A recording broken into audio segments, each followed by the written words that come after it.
How to delete YouTube Shorts from your YouTube channel. If you want to delete Shorts from your YouTube channel, it's actually quite very simple to do so.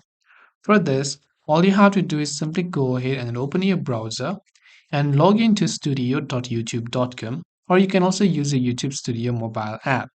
So once you log into your YouTube Studio and log into the appropriate channel, you want to simply go to the content option on the left hand side. From here, you might not find your shorts here and only the main videos. To look for shorts specifically, you want to navigate to the Shorts tab at the top of the menu. From here, you will see a YouTube short that you've uploaded.